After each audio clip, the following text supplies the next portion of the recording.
Hello, it is Saturday, September 10th, 2022. I'm Chris Remo, and welcome back to the New York Times Crossword Daily Solve. It is a Saturday puzzle today, so it'll be a tough one maybe, and presumably it will be genuinely themeless, unlike yesterday's strange. That was so interesting. That was such a strange, I don't know, it's almost a bait and switch. I mean, I welcomed it because I thought that was a really fun and interesting puzzle, but it certainly wasn't themeless. I think we can agree on that. Today's should be, and this, I think, genuinely themeless edition of the Daily Solve has been brought to us by Joe Percy, Jake Rodkin, and, as always, the inestimable Hood Monster, the invaluable Timothy Mark, and the indomitable Shulmaster. So thank you so much to the 5 of them, benefactors of the Daily Solve Patreon campaign, for directly supporting this channel and making this series a sustainable part of my daily work. Thank you so much to them and to everybody who has backed the Patreon campaign at any level, for which you will receive as a benefactor the Daily Solve Let's Check the Crosses mug, and as any patron, access to all of the bonus videos that have gone up on the channel to date, as well as the new ones that go up each week. And what was I going to say? Right, I've put up 2 videos this week so far. There's the weekly mini puzzle speed solve, and apologies if you started watching that and thought, I've seen this before. It's the monthly bonus puzzle. I put the wrong video in there, so I sent out a new Patreon post, and I corrected the previous one as well, just in case. So the correct video featuring the weekly mini puzzles is indeed up now, as is the boss word solve of 2 more boss words competition puzzles I put up on Thursday, I think. So those are up there if you're a patron, and thank you if you are. Okay, let's see. You can join the Daily Solve Discord chat server if you follow the link in the description field underneath the video, and that's a nice, friendly community. And please do subscribe to the channel if you've not yet done so. If you're enjoying these videos, we're getting closer to 10,000, as I've been saying, and that's very exciting. I think we're about 70 away maybe now. And do tell a friend if you think you know somebody who might enjoy this series. That could be your birthday present to me. It is my birthday today, so we'll go, my present as it was last year. It's strange that I've had 2 birthdays during the course of this series. That is odd for me to contemplate. But in any case, I'm going to be solving the puzzle, and you are here to watch, apparently. So let's do that. This is a Saturday themeless puzzle constructed by Cameron Austin Collins, who's constructed, I think, around 20 puzzles for the New York Times, and it was edited, as always, by Will Shorts. And this looks like a very open grid, so this will be interesting. Let's start solving. Oh, wow, look at this. It's a very nice, stylish bit of grid art. Almost looks like 2 sort of interlocking waves, a sort of yin-yang wave pattern. All right, anyway, now or never. Well, something's now or never. It's sort of urgent. It's sort of a do or die situation. I don't know if this will be correct. Let's check the crosses. Something you might haul. I don't know if that's a U. Lead into decimal. I'm not sure if this is correct. What else do we have here? Brio. So that's kind of, you do something with brio, you do it with style or gusto. What would it be? Pep, maybe, or something like that? Among others. Et al., perhaps? From the Latin, let's see, now or never. I mean, urgent would fit there, but it doesn't seem like it fits the other things. One of many for Penelope in the Odyssey. Oh, suitor. So Odysseus's wife Penelope had many suitors, one while Odysseus was on his Odyssey, and they weirdly sort of invaded her house and lived there and pestered her and her son Telemachus constantly. It's incredibly strange. But anyway, that's what I suspect the answer is. So you might haul ass maybe then. And then lead into decimal, duodecimal? What is that? That's something. I don't remember what that is. It's something. Duodecimal is something. Brio. Zip, maybe? I'm not sure if that's right. Now or never? Oh, maybe adverb. Ah, very clever. If so, those are adverbs, right? I will never do this. Yeah. They modify verbs, so they're adverbs. What about this? One of 5 official languages of Ethiopia. Somali? So brio would be vim. Actually, that looks right. Vim and vigor. So, yeah, sort of what I was trying to get at, but couldn't land on that. So, with energy, I guess.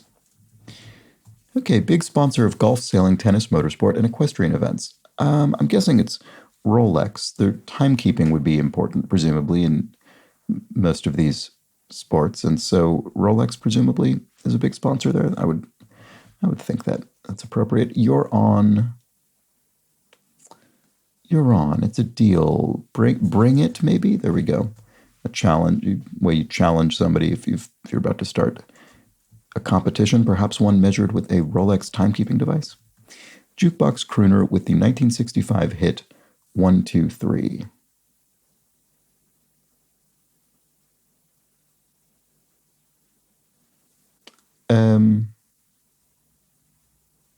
Oh, well, it's not the Jackson 5 song, although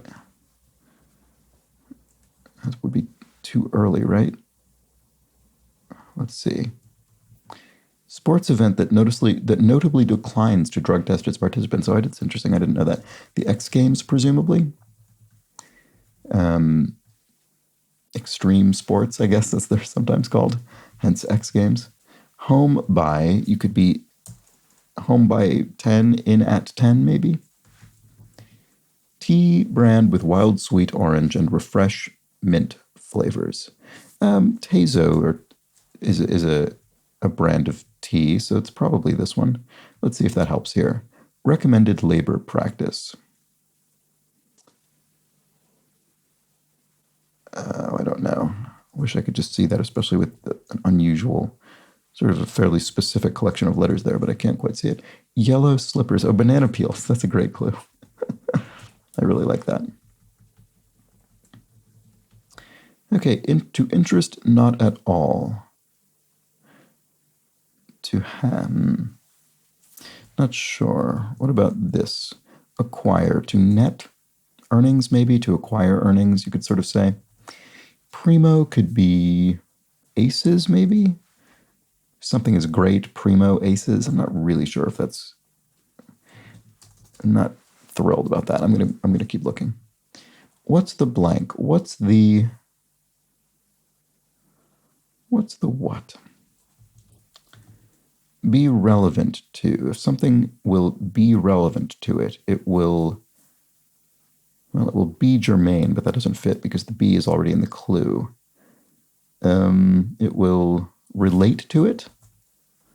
Oh, no, but it's not because the to again is in the clue. So if it will be relevant to, it will relate it. It doesn't really quite work. You still need the to. I don't know. What about this? Writer's block. Writer's block with a question mark. So some kind of pun. So a literal block, an eraser, or... Oh, I don't know. I'm sort of losing steam here, aren't I? Let's just go back to the acrosses and see what happens. Does like. Mimics, maybe? You do like somebody? Oops. Makes fast. Well, makes fast could be to fasten something, literally, to fasten it, to make it fast, or it could mean, obviously, to create speed, but I don't really, that doesn't, what would that mean exactly? To make something fast. Oh, it could be constructs something quickly, I suppose. Not sure about any of those. Does like. I mean, makes fast glues. Could does like be goes something? Jet. I don't know about mimics. Comme ci, comme ça. So in French, that would be like this, like that. Or comme ci, comme ça, sort of, so you could say so-so. Oh, meh, maybe? Okay. PV equals nRT. Oh, this is some sort of probability principle or something. Is it? Or am I thinking of something else? I'm not sure. Does like. Well, mimics would fit again there. That's interesting. Crammed is This could be crammed as in studied for an exam, or crammed as in shoved something into a space. Is there anything else it could mean? Those are the things that come to mind. Now wait one dang second.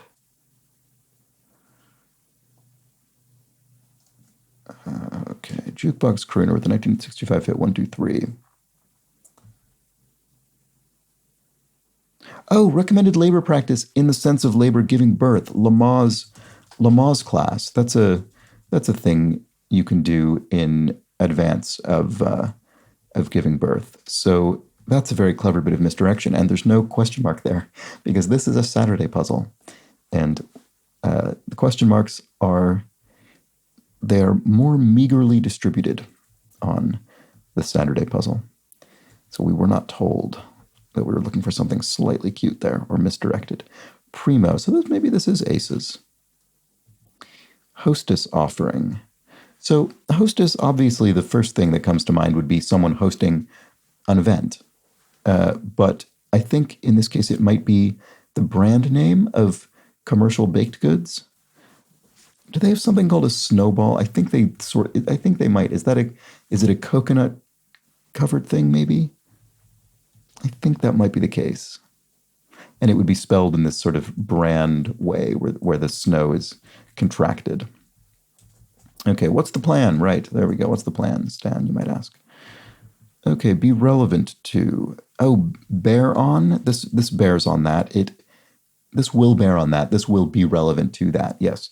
So this is a case where trying to use the exact phrasing of the clue in a sentence and match it in the exact same sort of tense and manner of speech as your answer is incredibly helpful, because this be relevant to, it seems similar to a lot of words like relate. Oh, it's relevant to it. It relates to it. But if you actually put it into the precise grammatical formation of the clue, this will be relevant to that. This will relate that. It doesn't really work. But this will be relevant to that. This will bear on that. That does actually fit. I mean, watch this still end up being the wrong answer. But my point is just that this grammatically works, and it's very helpful in cases like this to go through that process in your head. Okay, interest not at all. Oh, bore to tears, yes. This interests me not at all. This bores me to tears. This looks like Len Barry. I think that is a singer. Len Barry. What about this? Jet. Well, jet could mean black. It could mean a shade, deep shade of black. I mean, I know you could say black doesn't have shades, but in terms of, the natural world or paints or whatever, I mean, there's sort of in that sense. But anyway, I don't think that's the answer anyway. It could mean eject, or it could mean a stream of something, or to leave, or an aircraft, I guess. I don't know. I don't know. I'm just not seeing it. Now wait one dang second. Look here. Okay, there we go. Nothing to do with actually waiting, really. Well, sort of waiting in a vague sense, but it's more about calling, sort of taking someone to task, I guess. Crammed. So makes fast. Adheres obviously doesn't fit. Makes fast. Oh, I don't know. Oh, I guess it could be fasting in the sense of not eating. What about this? Jet. I don't know. I'm pretty confident about Look Here and Len Barry. So I'm just missing these. Let's keep going. Absolutely loved with up. 8 up. You absolutely loved it. Covered.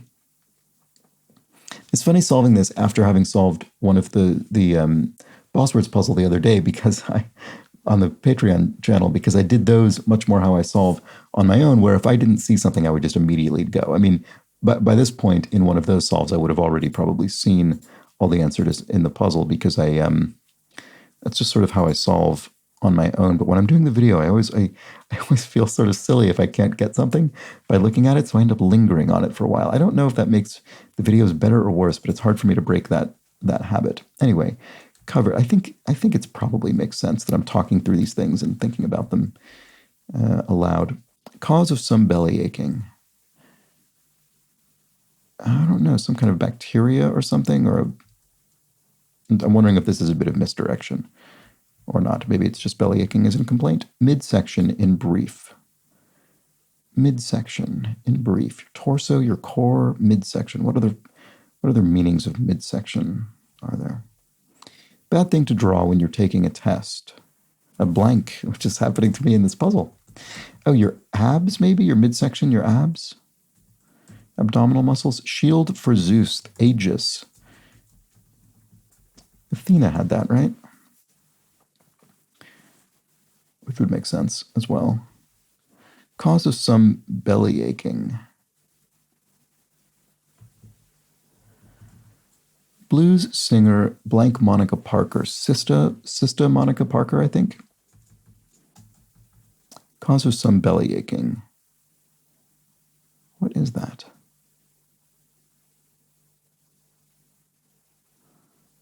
I don't know. That's really annoying, I have to say. PV equals nRT.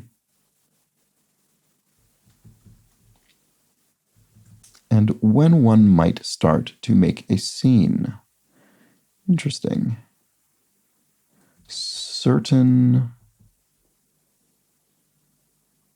curtain in a dramatic production. Maybe this isn't Sista. God, I could have sworn curtain. No, I was going to say curtain call, but curtain call is at the end of a show. Curtain time, maybe? Is that what that's called in the dramatic arts? Curtain time, probably. Blank Studi, first Native American man to receive an Oscar. Oh, that's interesting. To be honest with you, I've not really paid much attention to the Oscars in recent years, so I don't actually know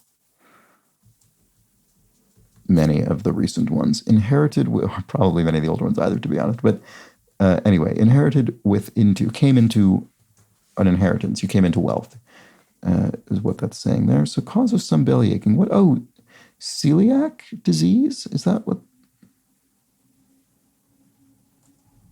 Maybe that's what that's doing. So, oh yeah, settled on something. You alit on it. So bird settled on a ledge. The bird alit on the ledge. It landed on it. Covered.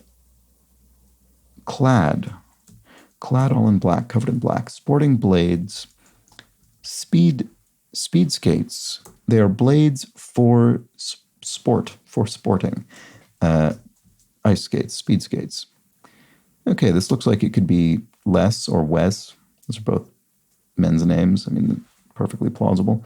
So PV equals nRT. Oh, law. Oops. It's something law. Oh. It's the ideal gas law. It's nothing to do with probability. There's some P thing that has to do with probability, but it's not problem solving or something, but it's totally unrelated to this. PV equals nRT. That's so strange. I haven't thought of this in literal decades when I took chemistry class.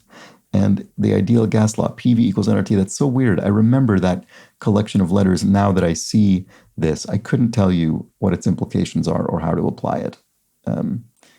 That's for sure. But there's this vaguest memory in my mind of learning it in some fashion.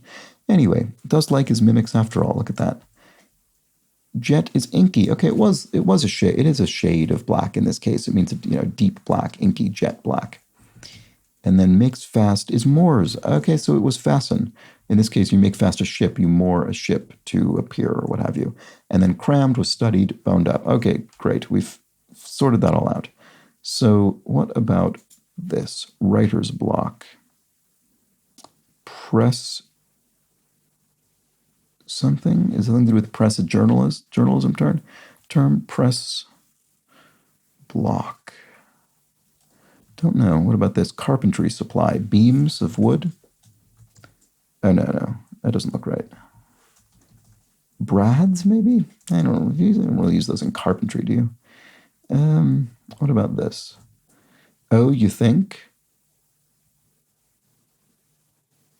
No duh, maybe, or something like that. No, something to that effect. No something.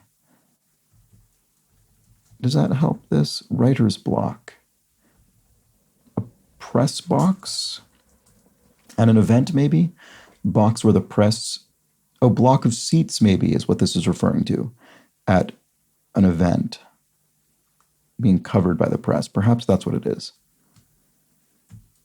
Okay, affectionate sign-off. XOXO, maybe? Kisses and hugs. Like idols. Idols are adored by definition, I suppose. And, oh, you think, maybe it's no doi, which is sort of a variant of this that was popular in the 90s, I think. If I recall, I haven't grown up then. High end, oh, maybe not. Maybe it is no da. What is this? Oh, okay, this is a proper noun, so the H is actually plausible. So I think this is no da. High end is luxury, right? Sorry, I don't know why that took me a moment. Groove is a rut, so a physical groove, a rut. Settings for some TV dramas in brief are ERs, emergency rooms, and what gray is usually not. Dye? Does this mean sort of gray hair wouldn't be what gray is usually not? I think that's what that probably means. You wouldn't have a gray dye for hair, perhaps, because gray is what you're looking to avoid by dyeing your hair, I suppose. So then, in descending order, Mount Everest, K2, Kangchenjunga, Lhotse. So those are mountain peaks. And I get less familiar with them after Mount Everest and K2, which is probably not uncommon. Anyway, I think that's what's going on with this gray thing here. What gray is usually not. It's usually not a dye. I think that's probably right. Anyway, carpenter supply, we looked at that. Tropical fruta. So this will be, I'm guessing that means a plural of a fruit in Spanish. They're not usually offered. Not sure.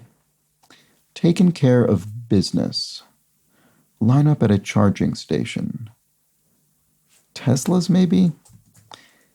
Teslas sort of in the way that an internal combustion engine car would be lined up at a gas station. Maybe Teslas lined up at a charging station. I mean, they wouldn't have to be Teslas, presumably, but that fits in the grid.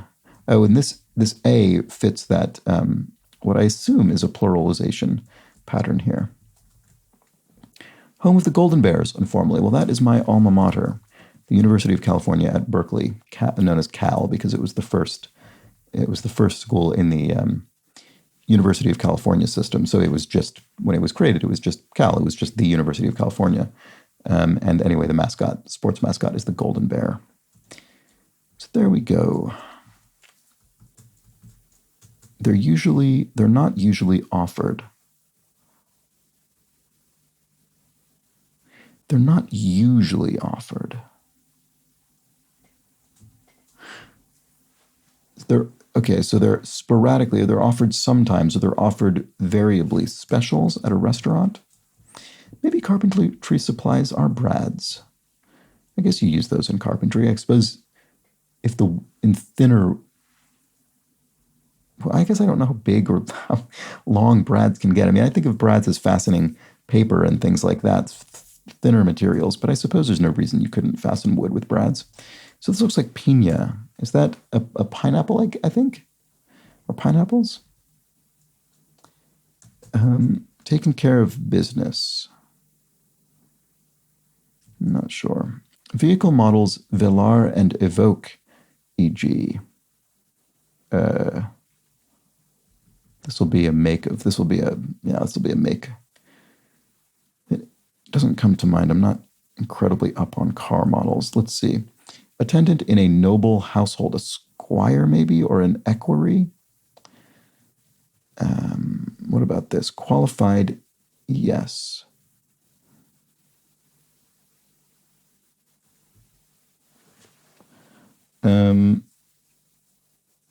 Let's see. You could have, I don't know, a lady in waiting or a lord in waiting, or a footman or a yeoman. You could have a yeoman. That would fit.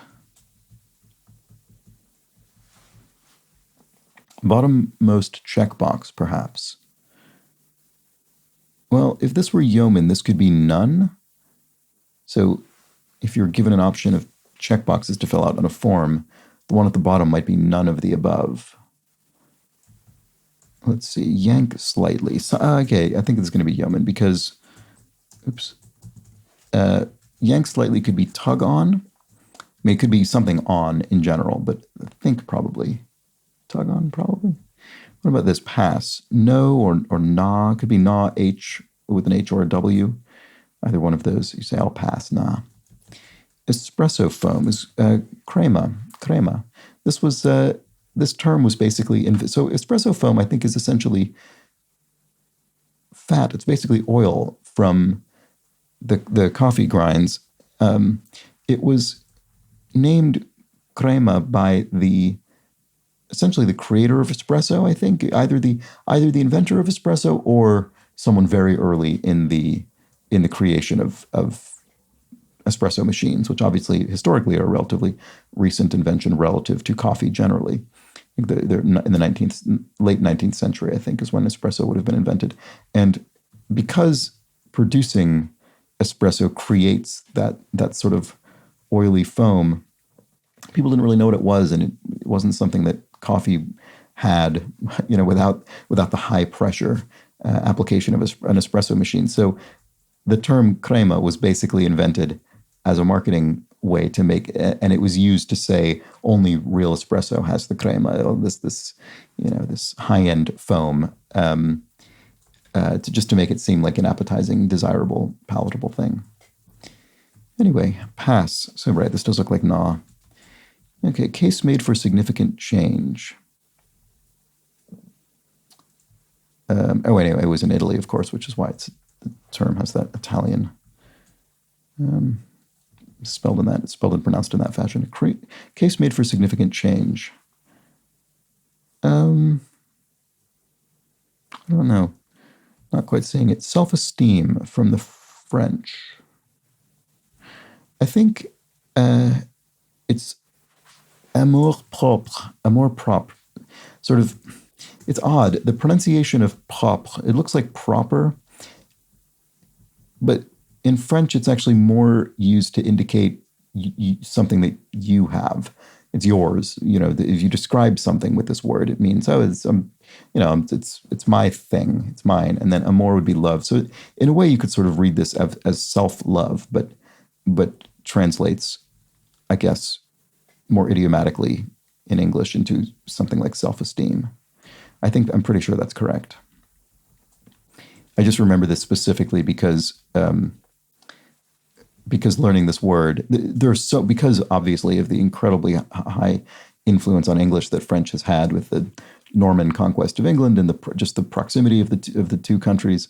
There's just an enormous quantity of cognates between the two languages, so words that have similar words with similar meanings, which makes it more confusing when you encounter a word that seems like it would, but actually has a fairly significantly different meaning, as this does. So I always remember it.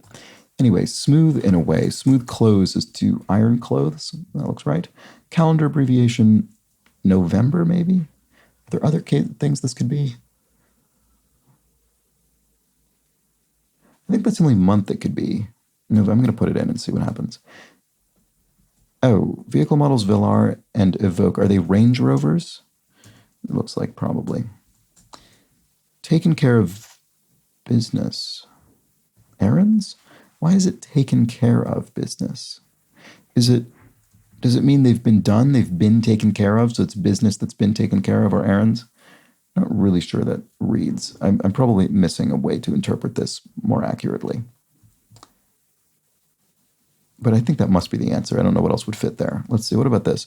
Co-host of the 1970s program, People Are Talking. Oh, Oprah. This must have been... wonder if this is how Oprah got her start as a broadcaster. Must be. And then here we have pass is nah with an H rather than a W. And then case made for significant change. Oh, a something coin set.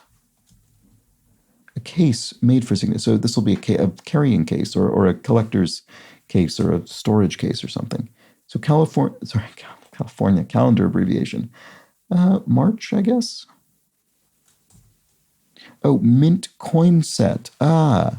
So this will be, so collectors might collect mint coins, coins in mint condition. They've been, they've in the condition in which they were when they were minted, I guess. Qualified, yes, I may. And then bottommost checkbox was none. Okay, I think that's what I thought it was going to be. And then mint. Here we go. All right, that was the Saturday crossword. We have solved it, and it was indeed themeless.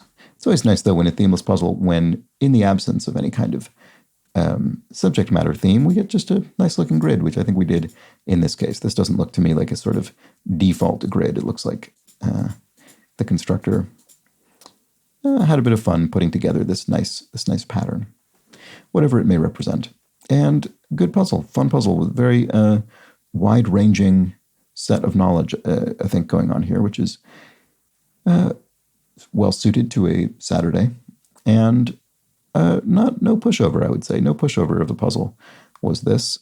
It was a bit of a challenge, and actually, especially speaking of the grid art, this kind of thing is, I think, particularly challenging because we have these fairly large sections of the grid that are completely hived off from the rest of the puzzle. Here, these little sort of wings, these flanks of the puzzle. So once you've answered essentially these three, and because they're very long, you might not answer them quickly. There's no more communication going on outside the grid. And then these answers as well, they're sort of tucked away.